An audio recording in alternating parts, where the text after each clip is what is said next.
Hey everybody. I am really excited to have this conversation today with two of my friends in Englewood, Colorado, on the topic of shelter, specifically severe weather sheltering. For those of you that are local and understand the weather in Colorado, you know exactly what can happen in Colorado in hours. For those of you that have never really experienced being on the downside of the Continental Divide here in the Denver metro area, it's brutal because you can drive 4 hours west of Denver and be in the desert and never have to worry about freezing temperatures. But here in the Denver metro area, our freezing temperatures happen fast, as well as hot. So there are two variations of weather that can occur in a matter of 2 hours in Colorado. So on the topic of homelessness and sheltering, it has been a well-known fact that frostbite is a very serious issue for all cities in the metro area and most of Colorado. So some cities, especially Denver, have spent a lot of money in severe weather sheltering to ensure that it makes sense to spend money on that kind of sheltering versus trying to treat people medically for years for frostbite damage, which can result often in times amputations, artificial limbs, and then the crux of where do you go to live when you're then in a wheelchair, or you can't walk, or you don't have fingers or toes or feet or half your leg anymore. So it's a very serious issue here in Colorado. And unfortunately, my opinion, my very strongly held opinion, is that Englewood, Colorado continues to do an absolutely abysmal job at ensuring that all people matter during severe weather. When it comes to susceptibility and vulnerability in freezing temperatures, there is no more suffering of a population than the elderly. And for those of you that follow my channel, you've seen the story about Robert. The city of Englewood left Robert on a bench on Broadway, a busy street, for a couple of months during the winter season. And Robert ultimately was cited several times, and no one helped Robert get off that bench. And you're about to hear another story that's almost equally as disturbing on how close this man was to death. And I have two friends here who are not going to be put on camera. They want to tell their story. I'm going to let them introduce themselves in what they want people to know about themselves, because retaliation here in Englewood, Colorado is a very real thing by city government, by city council, and last but not least, where the rubber meets the road, the Englewood Police Department. So you guys know my motto: a society is defined by how it treats its weakest, sickest, and poorest. So with that, we're going to open up this conversation about this sheltering. And so you, my friend, introduce yourself. My name is Daniel. I'm 74 years old, been retired for 10 years. I was left with a frostbitten toe on the street, no transportation, nothing. They doctored my toe. That was about it. Daniel, so you've lived in homelessness for how long? 15 months. 15 months. And how old are you? 74. 74. Can I ask you what took you into homelessness? Share as much as you want to share. It's a very long story. I hired a caregiver who decided that the best care she could give me was to clean out my savings account and disappear. Lost my apartment, lost my cat, lost most of my belongings. I was able to take basically 2 sets of clothing with me, and that was it. What city did this happen? Englewood. So there should have been resources for this man, and there wasn't. Were you evicted? I was evicted.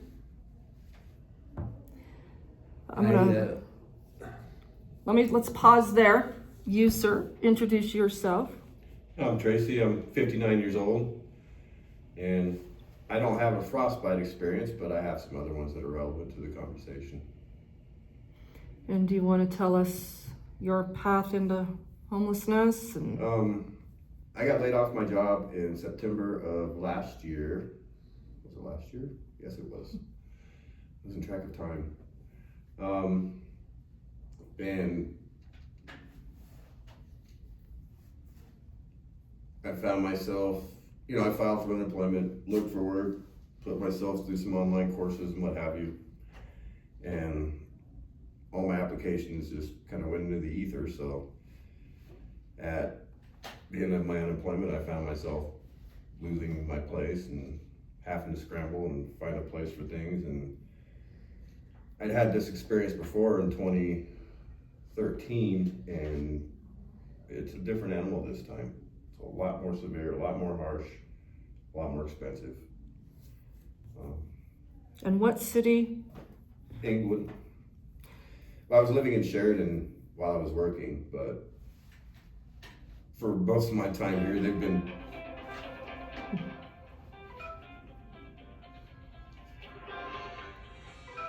Time out. No. God damn it. For those of you wondering, we're actually in the Englewood Library right now, and we're utilizing a room. For those of you that follow my story with Englewood, Kill the powers. There you go. you know we've had some problems in this library, but they're getting much better, and you no longer have to ask to use the potty. You don't have to have a key to go to the restroom in the Englewood Library. Aren't we blessed? So, at any rate, we're at the Englewood Library. So anyway, yeah, my path's a little bit different and my circumstances a little bit different, but I injured my back in about 2005, tore some muscles, that kind of thing. Got through workman's comp, they gave me a 4% impairment, maximum medical improvement. So I was like, well, just grin and bear it. So I kept working for another 15 years until I got laid off. And then as it was going and I was looking for work and I was a little bit less mobile, I started noticing things tightening up. As you got Getting harder to older. move, and just not, well, I actually was starting to have issues towards the end of my career anyway with, muscle issues, slowing back. But a pre-existing injury combined with age, combined with more stress. So don't you think this lends to the discussion about being one paycheck away from homelessness? Especially if you have an injury or... Yeah, that's kind of, this time around, that's kind of something I've noticed is, the attitude in general towards the homeless is like, they tend to be more looked down on than they were during my last experience. And, that's 100% accurate. I mean, some of these people just don't realize how close they are to being in our position. And quite frankly, some of them are going to wind up there. Yeah, you're not wrong. But it's coming. And unfortunately, they're going to have a harder time, unless certain things get corrected, they're going to have a harder time of it than we are now. That's scary. Yeah. These are very real situations that you have seen over the years on my channel, and they're getting worse, not better. And so one of the things that is very meaningful to me is respecting all life. All lives matter. And during weather events, especially cold weather, no person in America, in a civilized country, should ever be left outside when the temperatures are either going to severely injure you or kill you. We're supposed to be a civilized nation, right? Supposedly. And Daniel, your story coincides with Roberts, and it's all in about the same time frame here in Englewood. And this city council and the city management, just this past week, Monday, at the city council meeting, were touting how wonderful Englewood is in making sure that their taxpayer dollars are going where they're supposed to be in serving the homeless. I personally have been woken up in the middle of the night by Englewood PD and told I couldn't sleep there. And I said, well, where can I sleep? That's something that God requires me to do on a daily basis. You tell me where I can sleep. I'm not trying to hurt anybody. I'm trying to stay out of everybody's way. And it doesn't seem to matter. It's just not here. And you made the comment to me earlier that, what are they doing? To make being homeless is a crime. That's what they're trying to do. Well, they're doing it. Well, they say their philosophy is we want to make it uncomfortable so that people seek out certain things. Well, first, you got to have those things in place to be sought after. Two, what they infamously always forget is that there are people out there that are uncomfortable before they even get started. People like me that have a severe back injury, neck injury. I filed for disability. That process alone, that's a whole nother story we could talk about sometime. But, in the process, it's hard. There's no stability. You can't set your stuff somewhere and count on it being there unless you really got a good connection or a good place to go. And those are kind of scattered everywhere too, which is a disadvantage. But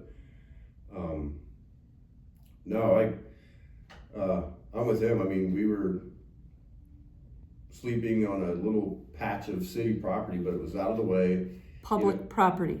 Yeah, out of the way. It's by a drainage ditch, unmarked, completely unmarked. There's been a guy there for a little while now, and he's got a good rapport with the neighbors. They like him. He introduced us. In fact, the neighbors even brought us candy for Halloween. So, we were okay with the neighbors, but all of a sudden, the cops get a bug and they're coming there and waking us up and shooing us off and everything. And, when they wrote us our tickets, I looked them right down. I said, y'all might be violating the Americans with Disabilities Act. Because you're supposed to be providing a provision for disabled people to move their stuff and do this kind of thing. And the cop says to me, you look like you're getting along just fine. To which I told him, I said, what, are you a medical professional now? Because they don't have any right saying what somebody's medical status is. And, I don't expect, here's what should happen. I mean, I get it, there's people that don't want help. Well, Is that you? No, I do want help. Is that you? I want to help as much help as I can get. Yeah. I mean, what to do with people that don't want help? Yeah, you pretty much, I get it, the balance between an orderly society and Do you think the majority of people out here don't want help? No, but what I think is a lot of the ones that I've talked to that aren't completely fried on meth and just kind of, a lot of them don't like the rules and regulation imposed by certain entities for whatever reason. Do you think they just want to be free people? And are you okay with that? I agree with the freedom part, but here's what I've always thought about what the founders had to say about it. Freedom has responsibility. If you don't have responsibility with freedom, you've got anarchy. Is anarchy? But is anarchy a bad thing? Yes. Why? Because for society to function well, there has to be a certain amount of order, a certain amount of continuity, a certain amount of expectation that, there's going to be rules that everybody agrees to follow. But who's the keeper of the rules? I'm challenging you on this. We the people are supposed to be. But? We dropped the ball. And who's in charge?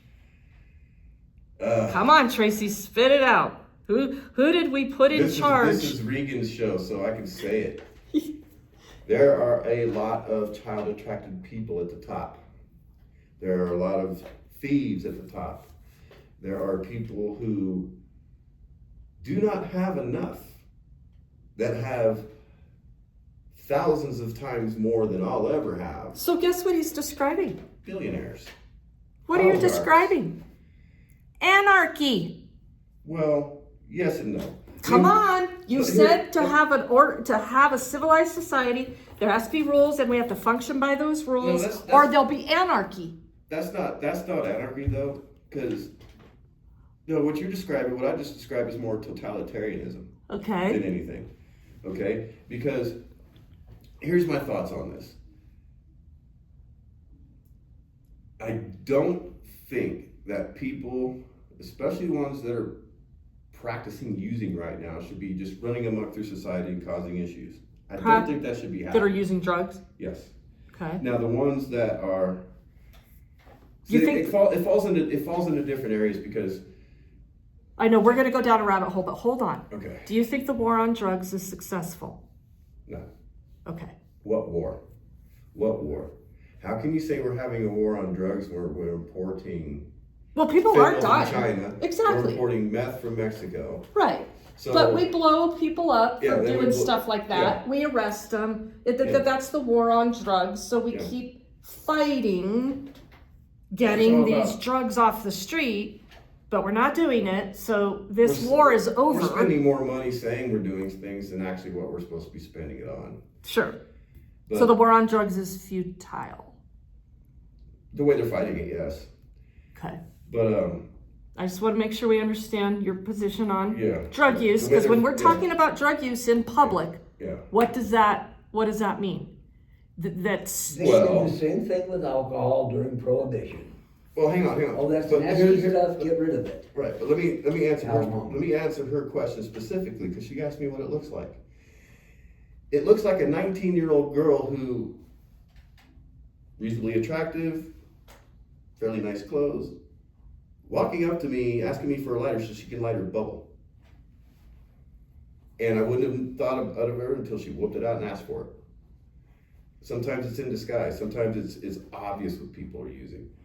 But the thing is, going back to the freedom versus anarchy thing, I don't think that people who are, running amok, high as a kite, screaming at the sky, bothering people, no, I don't think that should be allowed. I think there needs to be a stop to that. I agree. But this is where the cracks are. And people like me have fallen through the cracks forever. And since I'm here, I've kind of opened it up and studied it some. There's a lot of people out here that just don't like the overreaching rules, the loss of dignity that some of these shelters have. Not necessarily Englewood. Englewood doesn't have any. But if you go like to Denver, I'm aware of the apartment that Denver bought up off by the old airport, 48th in Colorado. When I was first told about it, and this was several months after I was homeless, this is another thing. It's hard to get all the resources in one place. That's ridiculous.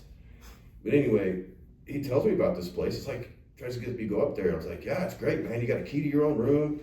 They pretty much leave you alone, yada, yada, yada. They kind of treat you with respect. And not even a month after he told me that, somebody else that stayed there said, oh, they pulled our private keys. Now you got to go staff are jerks. You know why? Too Probably. many people were using in their rooms. Yeah, yeah. And see, that's the thing, too. This leads me to the one-size-fits-all that the commies like, and apparently our own government as well. 'Cause that Well, seems I to be call the only thing- Englewood. It seems like this is the only thing they can come up with is a one-size-fits-all situation. And that's what I call Englewood. I call them commies because they're using the cops. Yeah. That's the one size fit for you all. And see, here's the thing, and that's the silver living thing's a catch-all too, right? Because they assume falsely that anybody who's homeless has a drug problem. Some of the drug problems were developed after homelessness struck. Thank you. I have talked to 5 or 6 women face to face that straight up told me, I was never like this.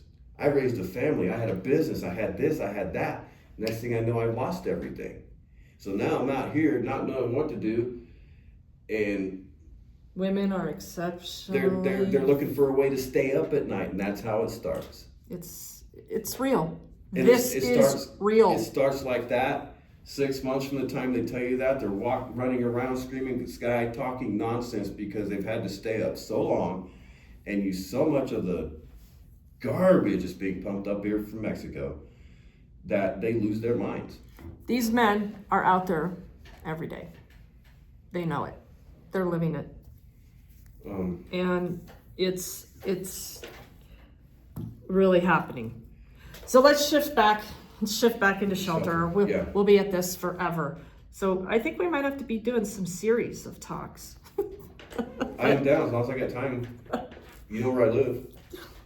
You know where I work. I know where to find you. You know where I entertain myself. I know where, and this whole thing with what the cops are doing here in Englewood, for those of you that follow my channel, you'll know that's not setting well with me. And Englewood also knows that's not setting well with me. And Englewood also knows that we're in the middle of a lawsuit because of what they've done to me over my vocalness about what they're doing to the homeless. So back to the shelter situation. So we are coming out of our winter season here. And this past Monday, it got down to 18 degrees, or not Monday, whatever, the weekend. Today, what is today? Today is Wednesday. So Saturday, it was like 18. Yeah, so Saturday it was 70 during the day, 18 at night with snow. But it was like 50 some degrees up until midnight. And then the temperature dropped drastically and the snow started to fly and we got down to 18. And during the course of all of that, people can die. And so here in Englewood, their protocol is to allow one particular nonprofit that goes by Hatforce, H-A-A-T, Force, to make the call when people will be allowed to get shelter. And so they also provide, in their haphazard way of sheltering folks during severe weather, they give them motel vouchers. However, they only give some people hotel vouchers, and some people that have gotten motel vouchers have had their vouchers taken away. So that's Hatforce. They decide whether anyone in Englewood gets shelter. Then we have another nonprofit, 5280, that is the overflow shelter. And apparently, as has been the case from what we all have learned through the process, 5280 doesn't get to open its doors unless Hatforce says, oh, it's a severe weather shelter night. So we got a lot of problems in severe weather sheltering in Englewood. That sounds like a direct conflict of interest. I mean, I don't get it. These are all independently funded charities, whether it's private, public, or, combination of both. They do interact with each other loosely. All the ones I'm familiar with in the area. They're aware of each other, certain resources go to all the places that we go. But it just seems just totally asinine to have one place dictate how at least all the other ones in Englewood operate. I think people need to be allowed to be flexible enough to accommodate what they can handle.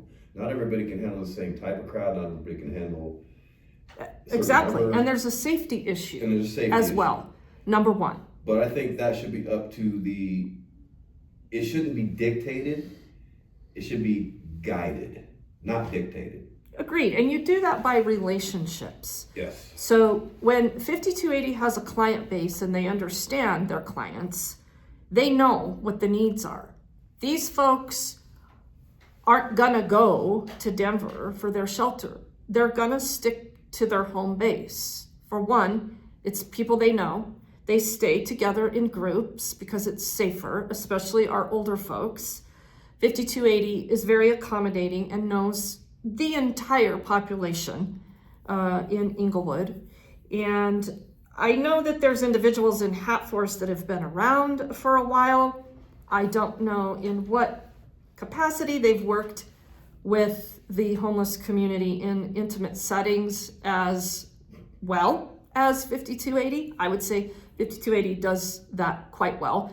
There's also another very nice place here in Englewood called Giving Heart. They've been here for a very long time. But they're also just a day shelter on Tuesday and Thursdays. And that's where people go for showers and some case management. Very little, but they go there for food, shower, and laundry. Yeah. And technically, they're not even open as a shelter, even on a cold weather day. No. They have their hours. Yeah. It's basically 10 to 2 on Tuesdays and Thursdays. and that's Giving Heart. Yeah, that's good. So they don't have shelter. So these are the only two sheltering options in Englewood. And for those of you that don't know the demographics of the Denver metro area, Denver, Englewood, Sheridan, and Littleton are very tight. And the border for Englewood and Denver is a street. So it's like night and day in communities, and communities like to stay together.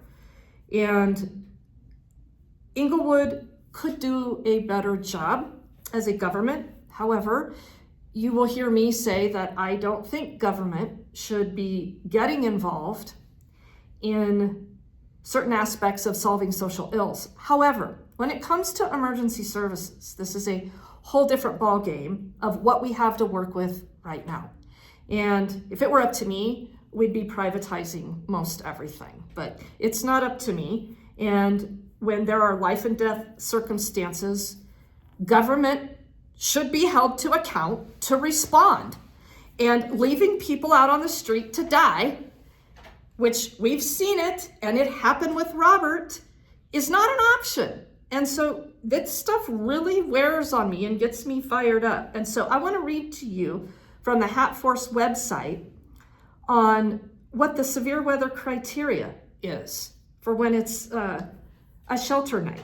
32 degrees and lower and wet, or 20 degrees and lower and dry.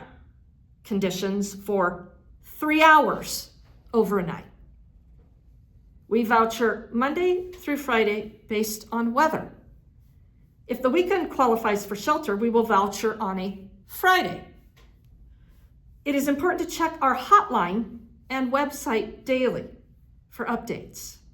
Okay, when you're homeless, you don't have internet unless the library is open. Or you could go somewhere to get some internet and phone, because rarely do homeless folks have a phone with working phone service. So there's that. 32 degrees and lower and wet, 20 degrees and lower and dry conditions for 3 hours overnight. Make a comment about that one. So how did that work last Saturday? Kind of sucked. I was gonna make a comment. Back in 2013, they had different guidelines. It was 40 and wet, or 32 and dry. And that 10-degree difference, it's very feelable. It's very...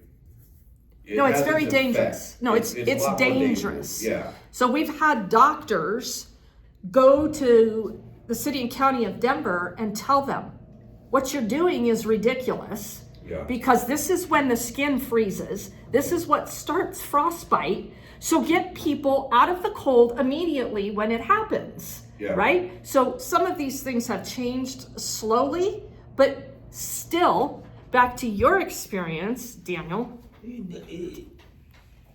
tell us how that went for you that night that you... I ended up hypothermic. Well, let's back up, because what got you there to begin with? You went to shelter, and what happened?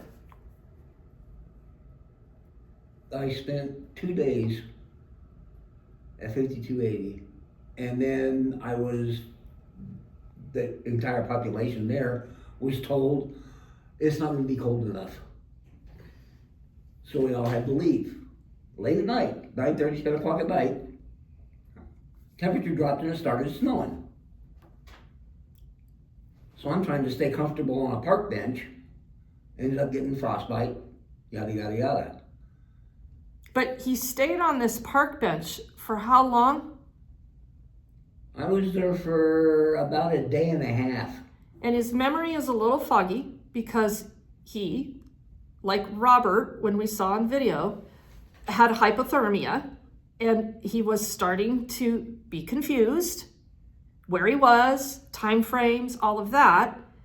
And you only remember going from that bench to where? Swedish ER. In an ambulance. In an ambulance. And they transferred me to a hospital down in the tech center. I can't remember the name of the hospital, but they specialized in cold burn cases. And I spent a week there, and then I was transferred to Stout Street Rehabilitation Center. But they only gave me 2 weeks there. That's where Robert was. And when the 2 weeks was up, it was by. Well, my foot hadn't healed completely yet, so I'm limping fairly badly. And I had no other choice, so I walked from there, 22nd and Stout, just east of downtown Denver. I walked from there to Englewood. Because this is his home base. It's a neighborhood I'm comfortable in. I know nothing about Denver, other than people say don't go there. It's not safe for the elderly folks. It's simply not. You have to be in fighting condition to manage your way through those day centers and shelter system. I mean, you've got to be in tip-top shape because things are ugly over in it's literally the inner city shelters. And you do have you have some hardcore criminals, violent people moving through that system. Why would anybody want to be homeless and seeking out services in that when they can come to their home base with their group of people and try to just maintain, right? It's about survival. It's about survival. And it's about familiarity. I mean, what you say about shelters is right. They're, for lack of a better word, they're warehouses, people warehouses. And, you know, they're not really set up to really meet people's needs. I mean, they come part way a little bit, but as far as safety and that kind of thing goes, I mean, they're doing better. They're doing a little better, yes, but there's still the you know, between the time something, if somebody's going to jack pops, you, yeah, they're going and to the jack time you. security can get there, Yeah. there's blood. Yeah. They don't have the time. Yeah. To, And it's very, very real. So am I wrong in that you would do everything you could out on the street before going into one of those settings? Would you that's stay? 100% accurate. I'd much rather be out here taking my chances of getting harassed and moved, you know, than to deal with. What about you, Dion? I feel much safer on the street, sleeping on benches, than I do in a room full of 30 other guys. Yeah, most definitely. Is it what's your main fear in being in congregate shelter settings? Getting ripped off, getting jumped, getting beat up. Happens all the time. Yeah. That's why I won't go to any shelters in Denver, because I've heard too many horror stories about what can happen to you in those kind of places. So you guys have utilized Hat Force's sheltering process. I want to read this to you before they give you what their experiences were with it. So who we shelter. We provide severe weather motel vouchers to the following people who are unhoused. Families with children 18 years of age and under. The children or child must be physically present during registration, or you can provide information about the school that the child attends. Which, that's another whole discussion, because the schools should be filling that gap with federal money that exists in the McKinney-Vento Act. But so they get priority. People with physical disabilities, a physical disability or medical condition that poses substantial risk of severe hardship in a congregate shelter setting, as evidenced by an obvious physical disability or medical condition, such as using a wheelchair, cane or walker, or you can provide written documentation such as a disability determination letter or benefit verification letter from the Social Security Administration. People with pets. Our hotels will not take cats or service animals. So that should read, people with pets or service animals, and our hotels will not take cats. The animal must be physically present during registration. Pregnant people, you should have an obvious physical sign of pregnancy or written documentation, such as a note from a licensed care provider or laboratory result.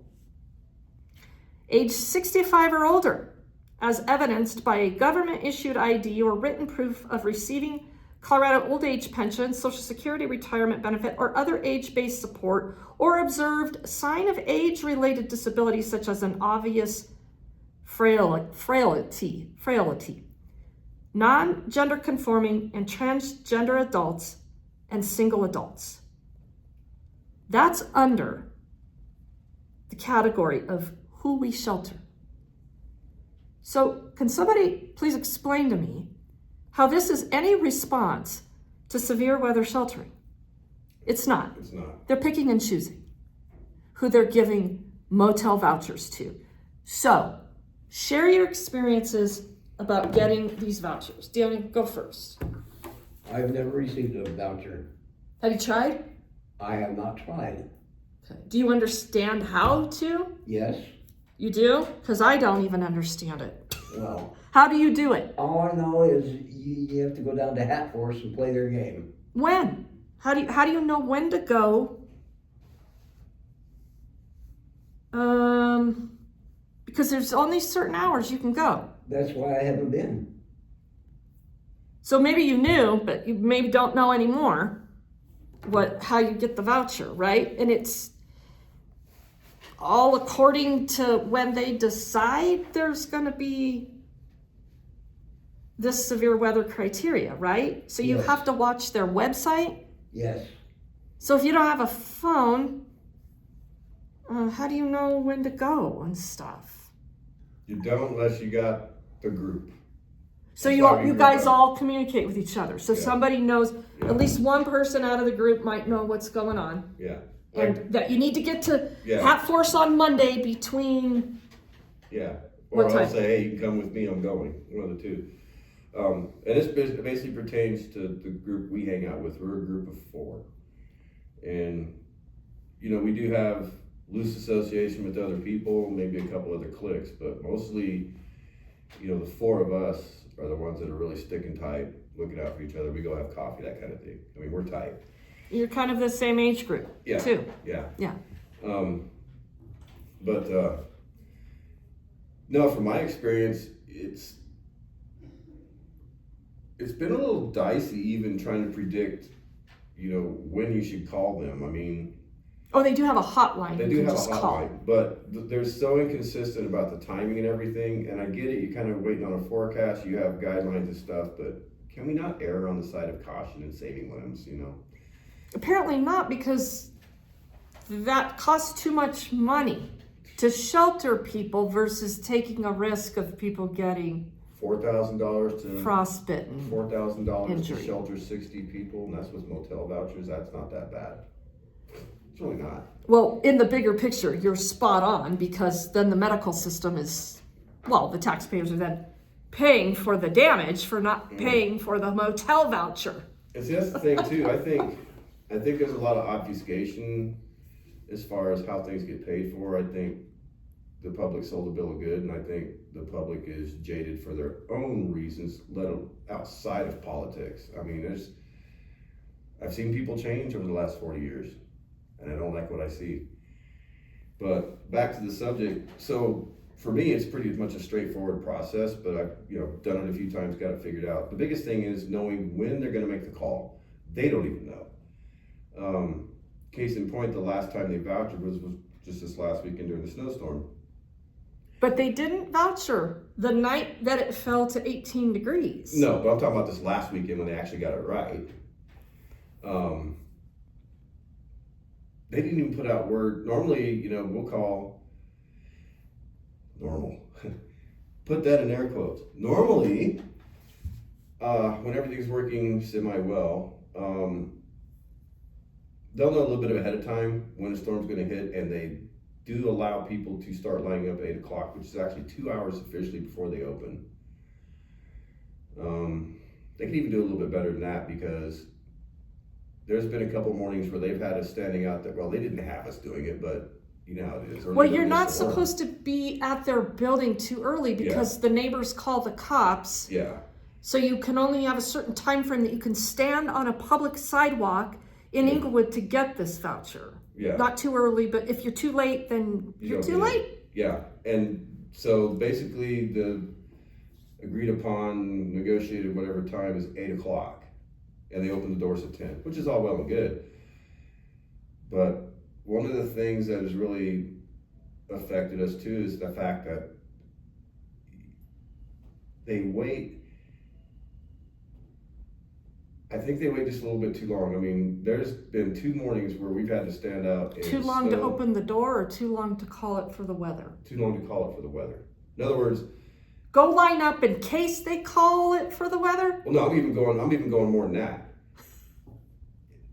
They've got weather forecasting down well enough that you're going to pretty much make the right call if you look at the numbers. Say, okay, Englewood's going to be 16 tonight. If so-and-so says that on Channel 9, you've got a reasonable chance of them being Well, they close use enough. the National Weather Service, I thought, as their official That's call. a mistake in and of itself. The Well, local okay, weather so people- the point being, though, are all these variations, and then the homeless community is expected to respond and just go hang out and maybe wait it out and maybe get the voucher. But now can we talk about if you make it inside, and you don't fit this criteria of people, and it's going to freeze, then what? Because under the who we shelter thing If here, they follow their guidelines exactly, then everybody who falls outside of them, or everybody who's after the last vouchers available, gets shipped up to 5280 as overflow. now isn't that interesting? And this is what Englewood is using as severe weather response. So people like this 70-some-year-old man aren't left out in the cold. And if he doesn't get there in time for his voucher, and he can't get to 5280 before maybe they close their doors, Yeah, 6 o'clock. he's stuck outside. This system is a setup for failure. It is not working. It is not sustainable. And then you've got 5280 being the overflow. And so they will open their doors to people that Hat Force doesn't want to give a hotel voucher to. And everyone is welcome at 5280, just not at Hat Force. I have personally seen 5280 open their doors at 10 o'clock at night after everybody's been sent upstairs to bed because there were cold people outside. And they should be allowed to do that every step of the way at all hours of the night, except we've got complaining neighbors that don't care if these folks are left out in the freezing temperatures.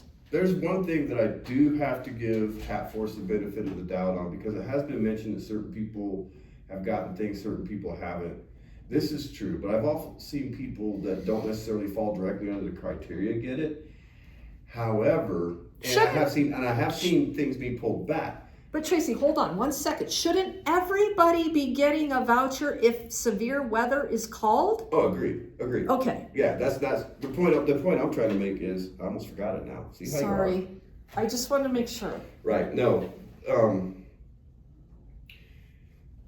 Some of the people that have been removed from the program, and I don't know fully the whole story, but gauging from some of the homeless people's attitude, and I hate to say this about my own kind, temporarily, but they tend to push the rules too far and they tend to violate them.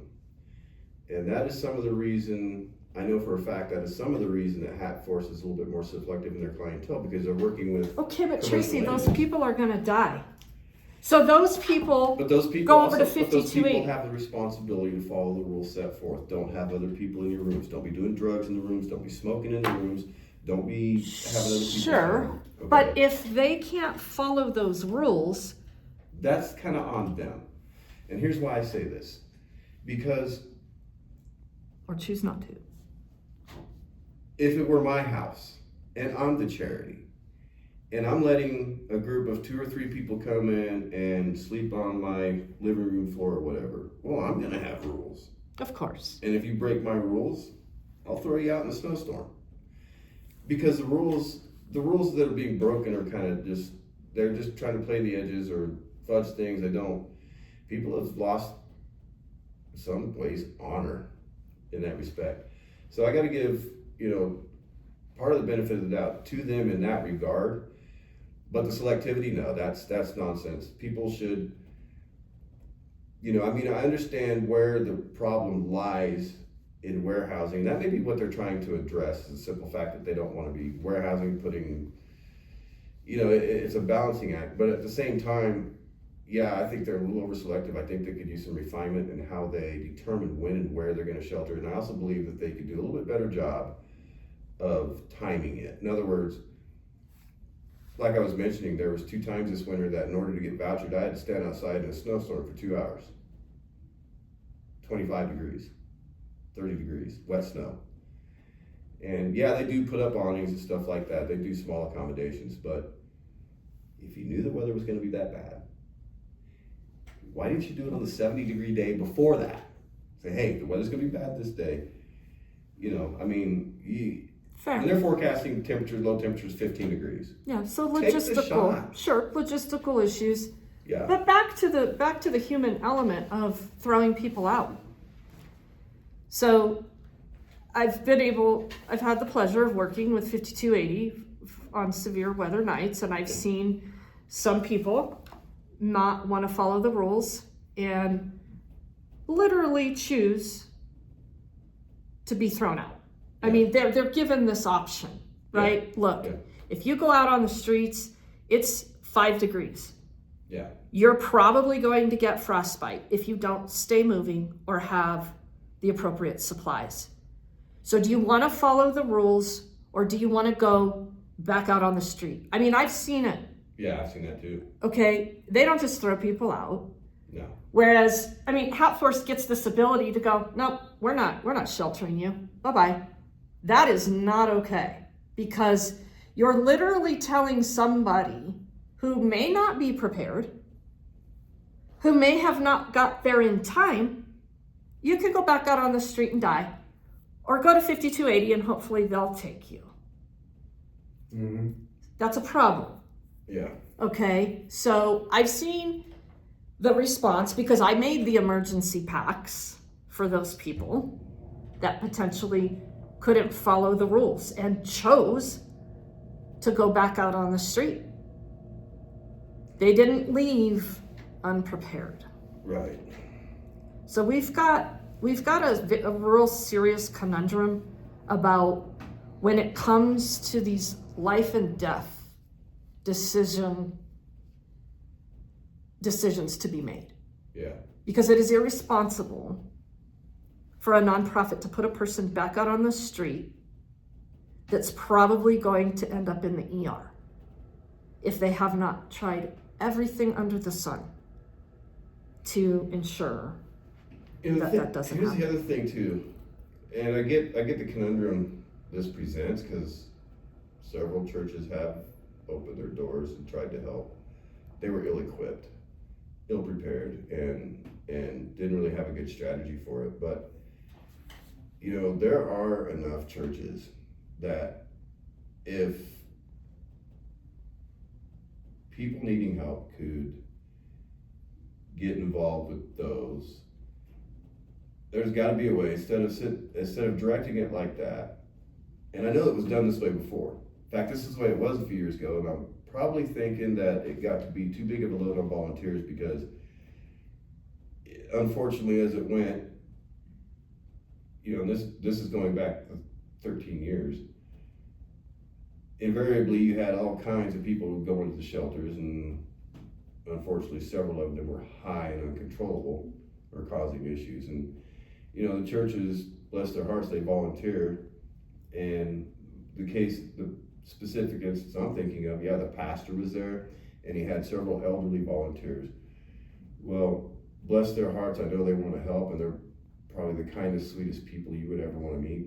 They are not prepared for us. They don't understand. They don't understand, and they don't have the coping skills to deal with somebody who's having an episode. Who's having a crisis, right? or a withdrawal, or being a is starting to become physical. And I had to, I sat down one night, case in point, there was this one guy who went in there, he's all gacking, threatening everybody. And I just looked at him like, yeah, whatever, dude, I got a buddy on this particular vehicle, and if you get out of line, he's gonna break your buckle, so I ain't worried about you, right? But that's If just you me. have that. There's other Yeah, I people mean, that you were don't lucky. have that, you know? Exactly.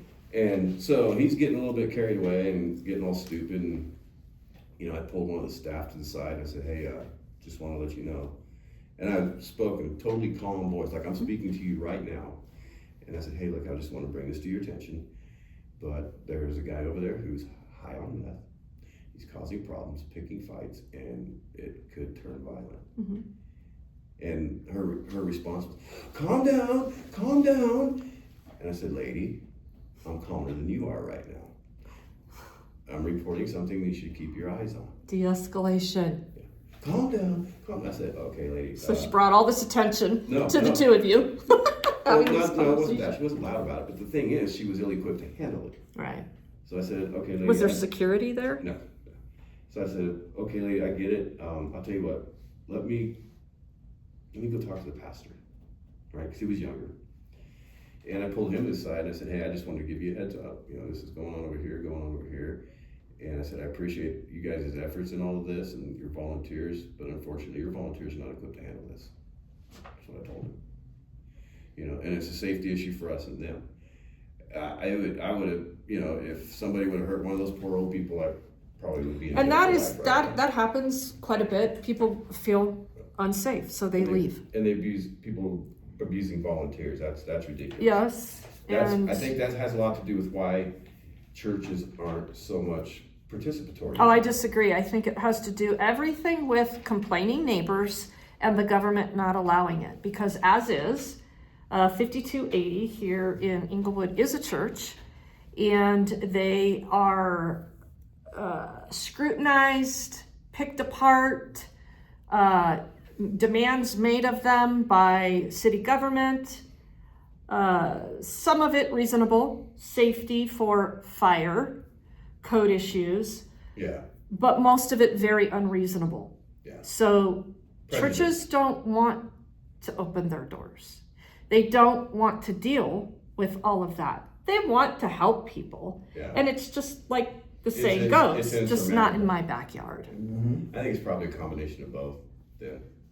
The unpredictability of the homeless people. I mean, you never know what you're going to get. But you can control that. You can get security. There Yes, are things you yes. can do Yes. to save people's lives. We're not Yes. talking about running a soup kitchen when we're talking about severe weather sheltering. No. We're talking about life or death Yeah. situations. Yeah. And I do feel that it is the government's responsibility to respond to that. Yeah. I'm exceptionally grateful for you guys that these organizations exist. Honestly, let me back that up a little bit. I'm going to go a step further. First, it is families' responsibility to take care of their own.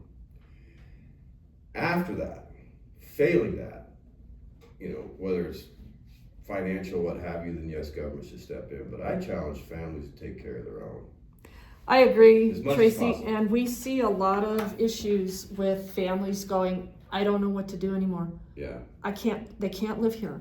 Yeah. They can't do this. This is not the case with you two because you don't go through these issues, but I've dealt with numerous Well, I did families. just disown my family, but that's a different story. And it's over my current homeless situation, but that's a completely different story. It's a life story, and we're not going to bore you with this. I'm not going to bore you. Yeah, but you probably expected help in some way or Yeah, form. and see, I make it easy too. It's like, I didn't ask for a place to live. I just asked, look, I've got 3 cubic feet that I need protected. I need my computer, my clothes, my important paperwork collected. I can lose everything else. And could you buy me a pack of cigarettes? And come say hi. I didn't even ask for a place to live or anything like That's that. the human element and the human Yeah. connection. And again, I think that's what 5280 does very well. And that's what Yeah. I try to do with my folks, that I'm signed up to help. I can't help you if I don't know you. I can't help you if you don't trust me.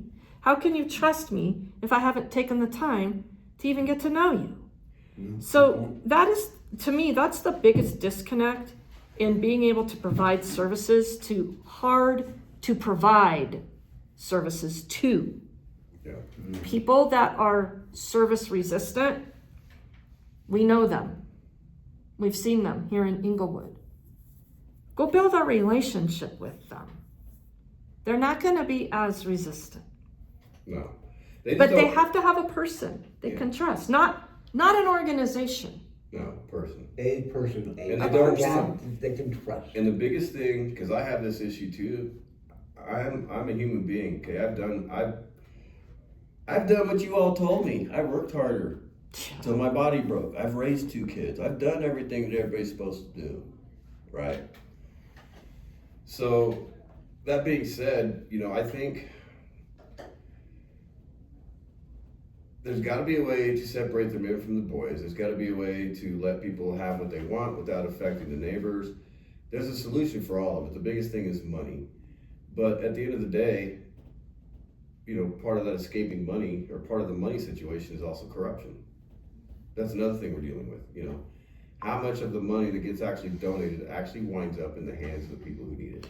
And In services, not Yeah, of just course. giving us money, but actually winds up in productive services. I mean, and with government intervention, and it's getting. that's a huge. This is one thing I want to note too, because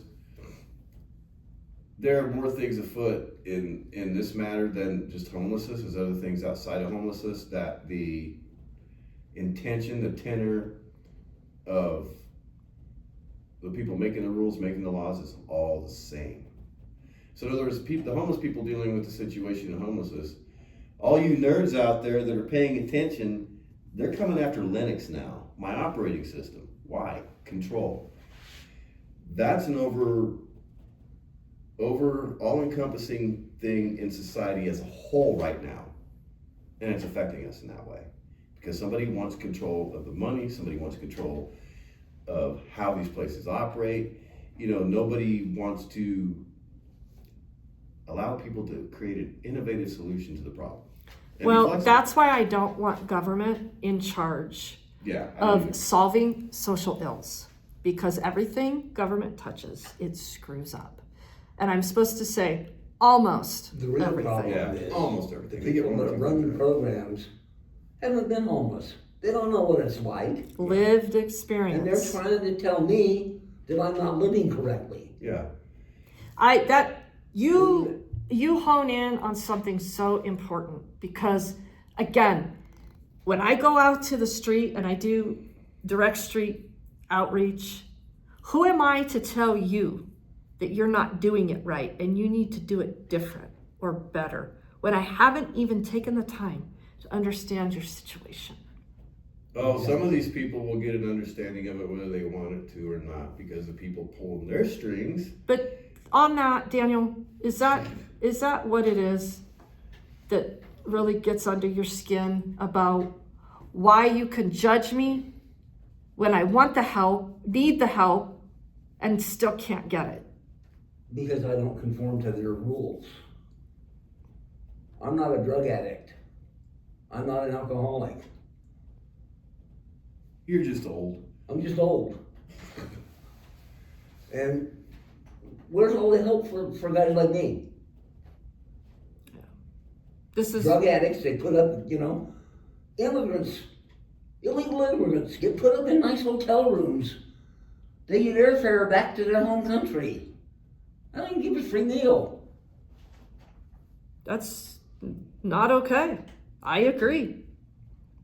110%, and you're very justified in being vocal about it. And we can't even take care of you in a snowstorm. That's been my experience. Yeah, that wears on me pretty hard. Oh, that we can, we don't want to. That's the worst part about it. So, well, I say we as an aggregate, that's a bad way to put it. There are two forces at work: the people that want to help and have a certain amount of resources to help, and then there's the government who says they want to help, but they come in there and just interfere with everything. It's like, it's almost orchestrated how. No, they help themselves first, is what they do.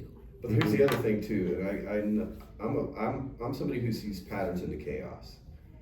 And one pattern I've noticed is the simple fact that just in order to survive week to week, right, while you're looking for resources, while you're filling out mountains of paperwork, while you're trying to get laundry done, while you're trying to do this, find a place to store your stuff, just for me to do that and not have my stuff taken anymore, not have to worry about, hygiene, things like that, I've got to go to 4 or 5 different places in 2 cities. I spend at least 30 to 40% of my time just chasing food resources. Mm-hmm. And the worst part about it is a lot of people are paid to do a job, make a recommendation. And I've actually had this conversation with a social worker, and she gets my point of view, but she says, she's bound to do what she has to do. And I said, I understand that as well, but you need to understand what you're telling people to go to before you say it. Thank you. Nobody gets off the hook, because at some point you're going to come back to the point where, I'm just following orders, I'm just doing my job. Full circle, back to the cops here in Englewood. Yeah. And anybody who's just doing their job and following orders, well, we went through that in World War II and should have learned the lesson. History repeats itself. Yeah, it's not okay. Society's become very hypocritical. And the judgment, And judgment. Out of one side of their mouth, they praise innovation, they speak innovation, all these corporate people, oh, we love innovation, we do this, we do blah, blah, blah, blah.